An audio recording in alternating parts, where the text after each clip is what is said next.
Hello, my sweet and sensitive one, and welcome to the Her Temple podcast, a space for supporting sensitive, intuitive, empathic women who want to alchemize residual trauma and blockages from the past into soul power so that you can share more of your intuitive magic with the world, own your sensual and sexual power, liberate your divine feminine body and voice from bondages of intergenerational and patriarchal trauma, and create a legacy of sovereignty for all future generations of women to come. This work is so special, so deep. Thank you for being here. To begin, let's take a nice deep breath together, letting out a sigh. Feeling into the bones of the body, sink into your bones. And let's begin.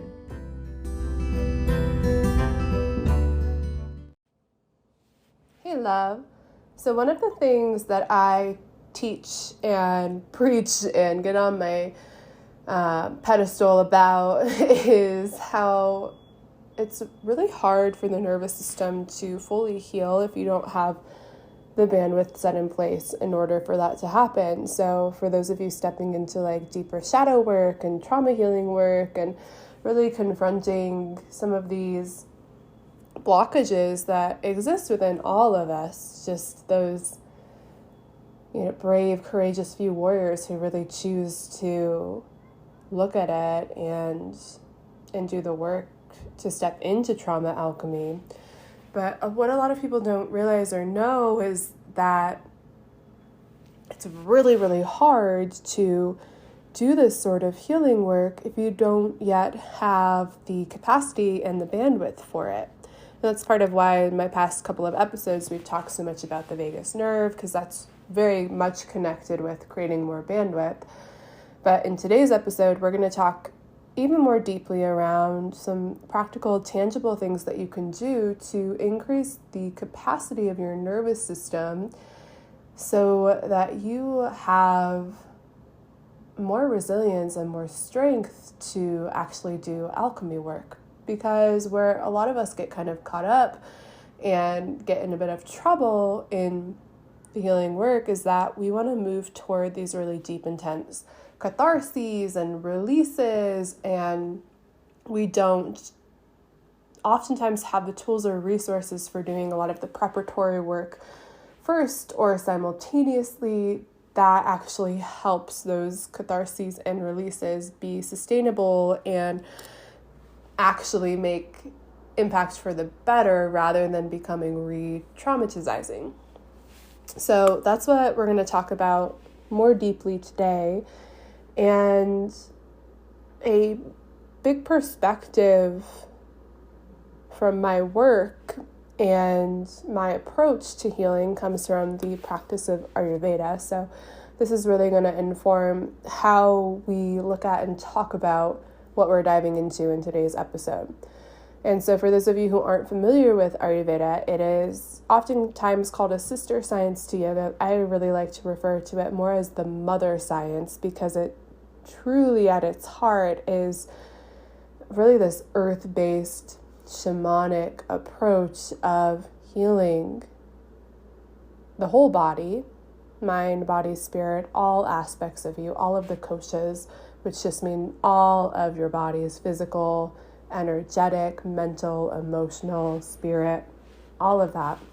It's really focused on how to heal all aspects of you through your organic intelligence, through the wisdom of the body and of nature of Mother Earth, plants, herbs, yoga, movement, all of this. And Ayurveda, again, I like to call it a mother science because a huge component to it, especially in the feminine form lineage of which I studied, is not like a lot of other health and wellness approaches that are always really focused on purging and cleansing and releasing, but it's also about how do we nourish, how do we build more again, capacity, bandwidth, vitality in the system for long-term health.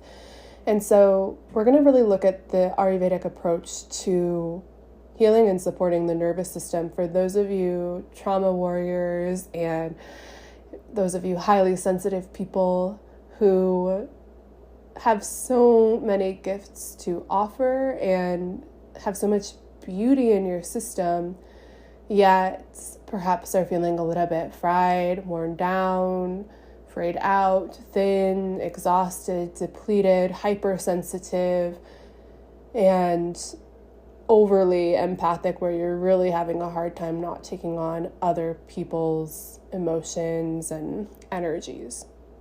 And so a big component of how we do this and the approach of building more capacity in Ayurveda is called building more Ojas. And this is one of my favorite words. My clients and my students know that well. And Ojas is a term that refers to your vitality, your immunity, your juiciness.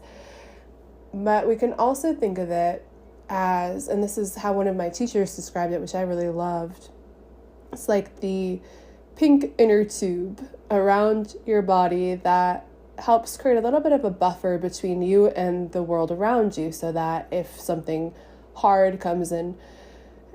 or painful comes toward you, there's a little bit of a buffer space where you have less of a deep guttural impact from the challenges of life. And so without Ojas, things feel a lot more intense and deep, almost like a raw nerve.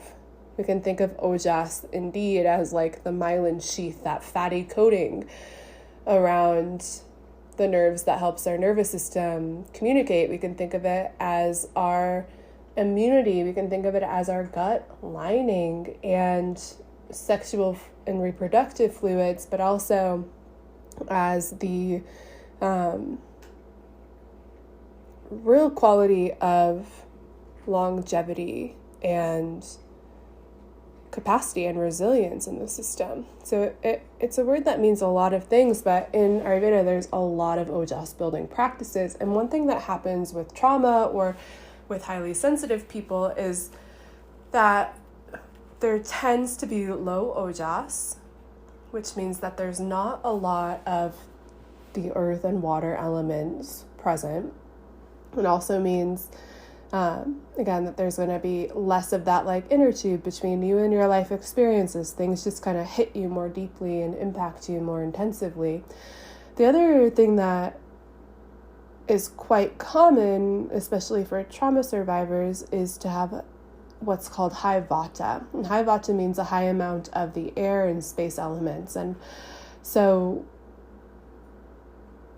this can cause a feeling of ungroundedness, of inconsistency, of dryness and depletion in the whole system.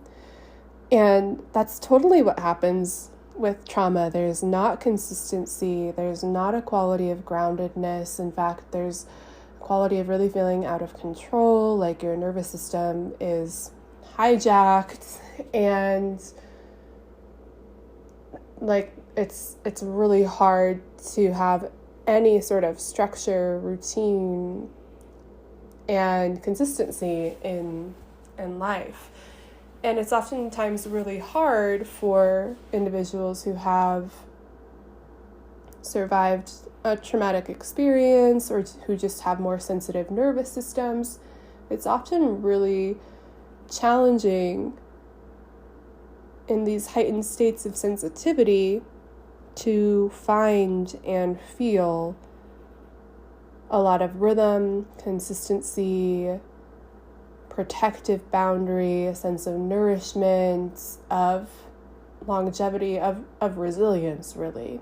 And so we'll talk more around how do we build resilience in the nervous system from an Ayurvedic perspective, which includes lifestyle, which includes diet, routine, herbal medicines, and much more that's the part of it. But I'm going to give you some tangible action steps for those of you who are in recovery and need a little extra oomph, need a little extra boost to your ojas, needs to decrease some of that really high vata dosha, that spacey, airy, dry, frayed energy, so that when you're approaching your healing practices, the catharsis, the release, the alchemy is actually digestible and actually beneficial rather than just more fraying and more depleting. So this is going to be really, really helpful for those of you who are ready to do some of the deeper work but need some more support for your nervous system, for your body, your heart, your mind, for all of you.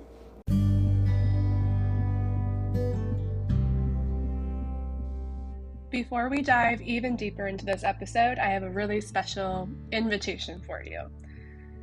I've created 7 practices to support you in toning the vagus nerve, which will help to increase capacity in your nervous system, support you in feeling more grounded and present, and that are just really great practices that I think everybody should have and know and should have access to in their tool belt to be able to support their nervous system in healing and to really connect more deeply with what you really need. So if you're interested in getting these practices sent to your inbox, they're all less than 10 minutes long, really deep and powerful. You can sign up by the link in our show notes for the Vagus Nerve Freebie series and get these practices that are truly life-changing, so powerful. I hope that you enjoy them. It's my gift to you.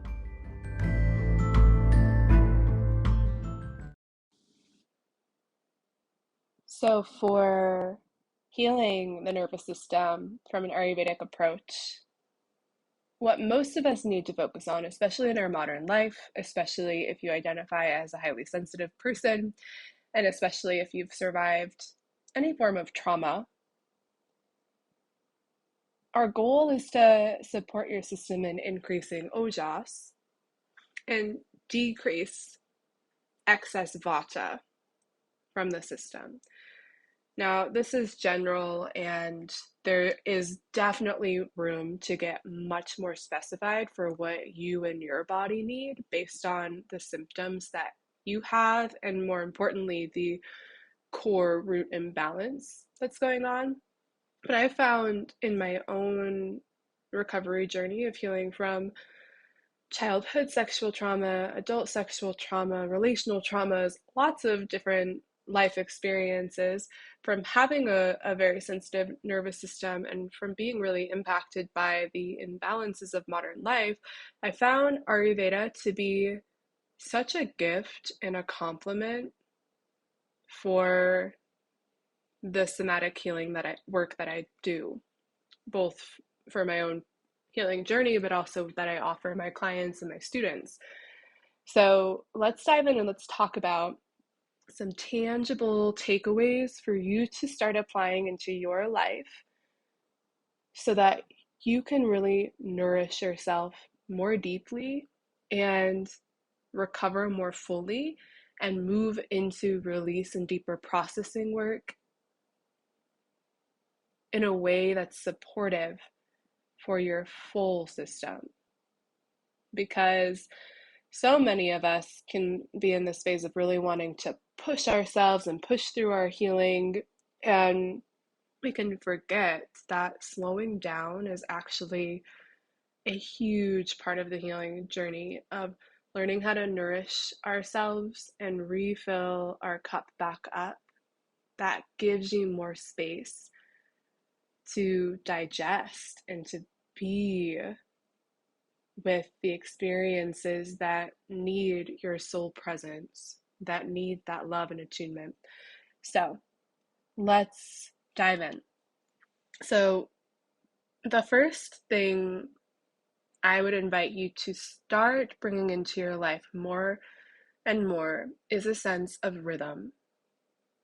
This is going to help your biorhythms, but even deeper than that, it helps give your nervous system more of a sense of consistency, stability, security, which we all need, especially if you have trauma. And rhythm is especially important. I mean, there's a lot of studies on the benefits of rhythm for healing the nervous system. It's especially important for decreasing excessive vata dosha from the body because that sort of imbalance really thrives on inconsistency. And oftentimes there can be a lot of resistance to bringing more rhythm into life. There's a couple of ways that you can do this. So choose what works best for you and what feels most easeful. It's not about needing to choose the method that you think is going to be best for you, but choose what you'll actually be able to integrate in your life. So bringing more rhythm in can be done in a myriad of ways. It could be going for a rhythmic walk every day where you leave your phone and anything that you would be holding in your arms at home, and you really let your arms swing and your body rock. That's one form of rhythm. Some of you know that I have a drum that I've really connected with in my trauma healing journey. That's another form of rhythm, is learning an instrument, playing music, drumming, singing, dance. Those can be really helpful, really great. It might be listening to rhythmic music and doing rhythmic movement. Those are really helpful in terms of somatic and nervous system approaches for bringing more rhythm back to your system. But you can also think of, if we zoom out a bit, more of the macro rhythms of your life. So things like your daily routine. Are you waking up and going to bed at the same time every day? Something that simple can really, really start to ground your nervous system. Just waking up and going to sleep at the same time. Consistent meal times. These things that we would offer a child that we are taking care of, like making sure that they're um, eating food at consistent times, waking, going to sleep consistently. Those sort of things are also really great for us as adults. And sometimes we can forget about it or think that it's basic, and it is, but it's also because of that simplicity and foundational nature. That's what makes it so powerful. So, either finding rhythm through some sort of daily practice where you're really connecting with creating rhythm. And a shaking practice is really great for that too, where you turn on some music and you just let your body rhythmically shake. That can be really helpful here as well. Finding some sort of practice that helps you find more rhythm, but also zooming out and finding your rhythm in your daily schedule. And even further than that, if you're a woman who menstruates or a person who menstruates, finding your more monthly cyclical rhythm, connecting with tracking your cycle, the moon calendar. That's a topic that we could go so deep into in a future episode. But also more seasonal and annual rhythms. We really want to start to think about how we reconnect ourselves with the sun and with the moon and with nature and all of these ways that we've really become separated from these cycles of change around us. It's so beneficial to plug back into those. And again, that can be as simple as waking up and going to sleep at the same time every day.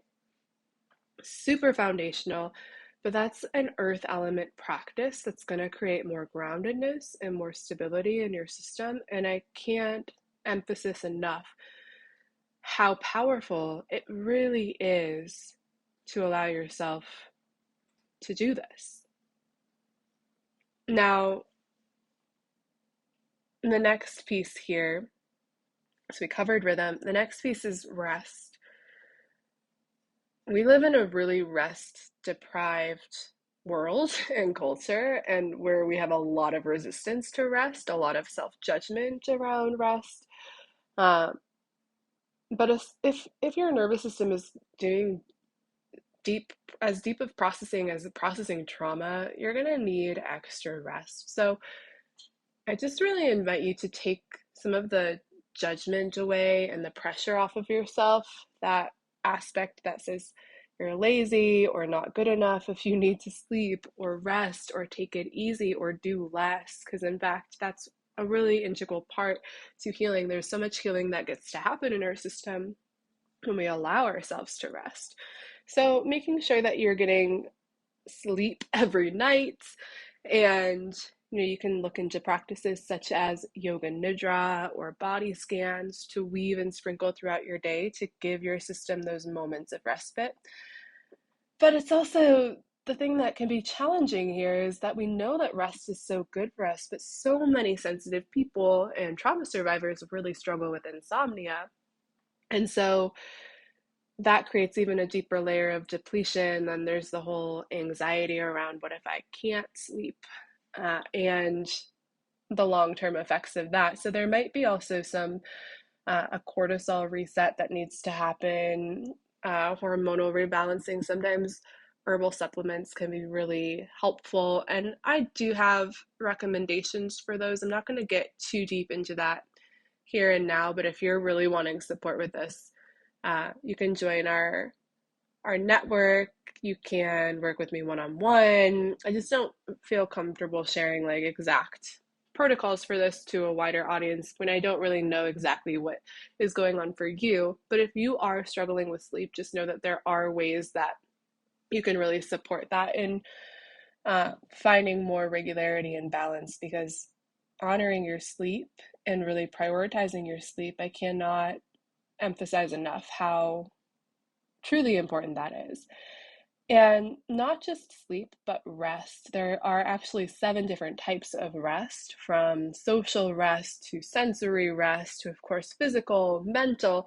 It's many different types of rest that we need as humans, and many of us aren't getting more than physical rest. And sometimes we'll just turn on the TV and numb out a bit, and that can be restful to some aspects of it, but not in the really deep replenishing way that we need.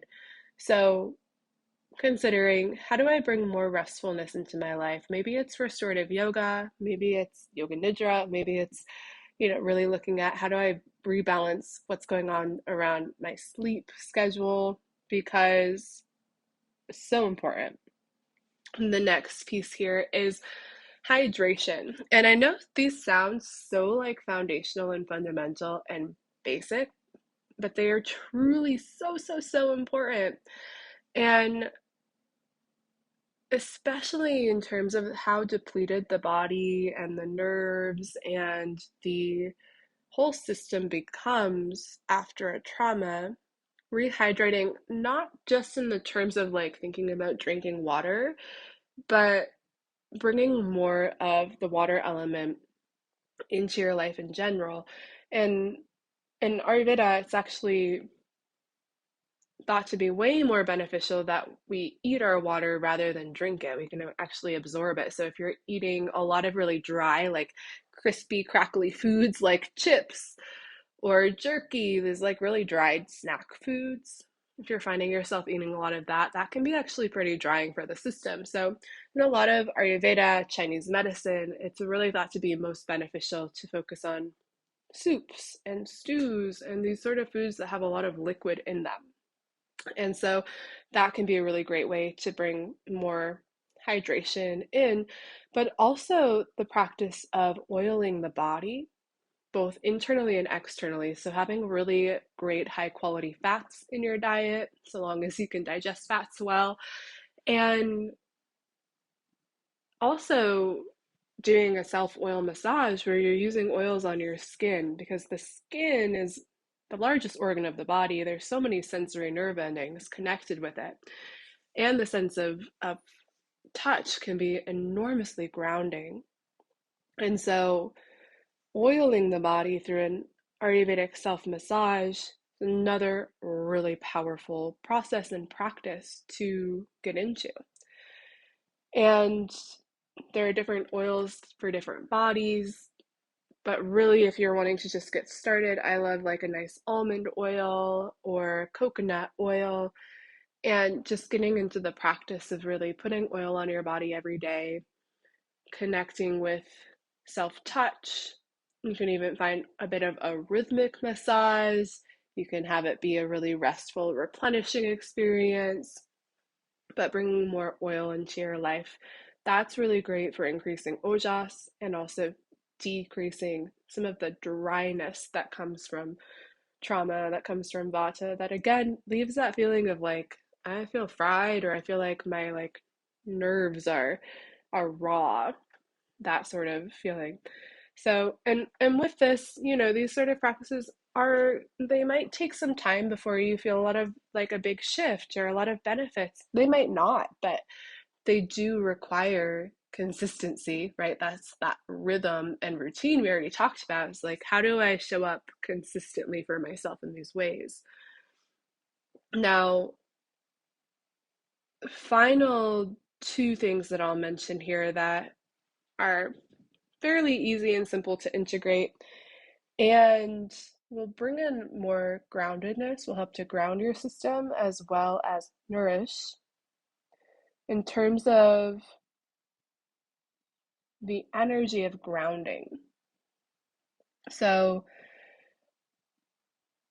if we think about this quality of vata, really airy and spacey, and you know that like dry, light quality, what we really want to bring into the system through food and through life is the opposite. So that grounded, warm, moist lubrication that again is going to increase ojas but also decrease vata.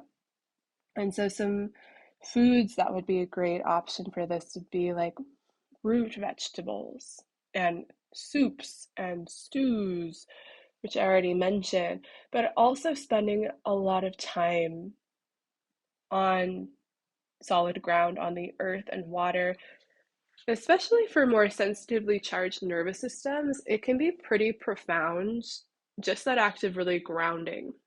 And that can in itself feel like so helpful, just to have a little time each day with your bare feet on the ground, or if that's not accessible for you, in bodies of water.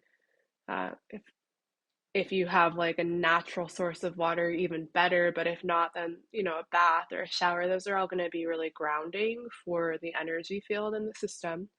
And so those can be really great ways to bring more earth element in, more groundedness.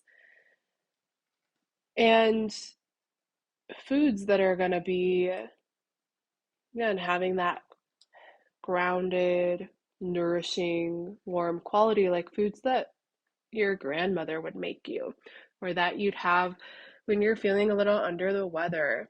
Khichdi is a great Ayurvedic superfood. If you haven't heard of that, you can look up a recipe. It's really easy to make, really delicious, really affordable too. And nourishing yourself, grounding yourself through foods.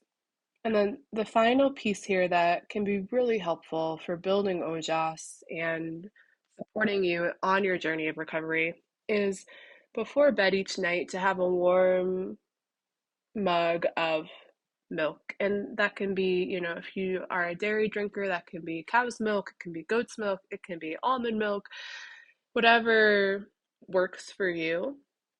But having some warm milk, and you can have a little nutmeg and turmeric and perhaps a little honey in it, that is helpful for sleep, helpful for rebuilding the body, building up ojas. It's a great traditional Ayurvedic remedy for just increasing capacity. You might also be familiar with like a golden milk recipe that works great. Not everybody loves golden milk. I find it yummy. But even just warm milk before bed can be the exact soothing and comfort that your system needs, and also just give you a a boost for what you need with ojas. So there we have it. We've got finding more rhythm, prioritizing rest, hydrating your body through water and through oils, grounding through what you eat, and literally having more time in contact with the elements of nature, especially the earth and water element, and replenishing Ojas through warm milk before bed or golden milk, or even just, daily sips of water throughout the day, warm water throughout the day to help just keep things moving, lubricated, hydrated. So I hope that you find all of this information helpful. And remember, if you're one of those people who's like, I'm going to implement all of this right now, remember, it's usually much more effective if you choose one small thing and you commit to doing it every day. That's going to be more helpful than you trying to do all of this and doing it only for like 3 days and then getting overwhelmed and giving up. So remember, you get to choose what feels most aligned for you, to listen to yourself and to honor where you're currently at. Because another piece here that's really important to mention as we close is to have a lot of patience with yourself. And this is a big lesson for me too, because many of us can get into this space of impatience where we just want to feel better right now, and we lose track of the big picture. And so having some patience where you get to have your journey and your process, and you get to be imperfect, and you get to be human, and you get to mess up, and perhaps eat the foods and have the lifestyle that you perhaps know is not super beneficial for what you need. It's really not about being perfect with these things. It's about prioritizing your health, but also being gentle and kind to yourself. And so patience can be really helpful because this is a long-term healing process. This is not a one and done. And it's so much in our culture, we're taught and conditioned to really want things to be better immediately and to want instant satisfaction and gratification. But again, part of the medicine here that you need is to slow down and to learn to be okay with where you're at. And that's honestly one of the most beneficial, powerful things that we can do for the whole system, is just learn to be patient and accept and honor where you're at, rather than being in a constant state of resistance, which doesn't tend to do much good. So thanks for listening in. If you have any questions, get in touch, and I will see you next time for another episode here of the Her Temple podcast. Bye, my dear.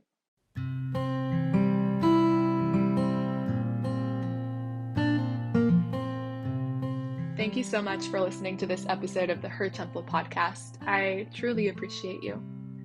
If you feel called, I invite you to leave a 5-star review wherever you listen to your podcast, to spread the love and to share this episode with someone who you know would benefit from the wisdom, from the practices, from the advice.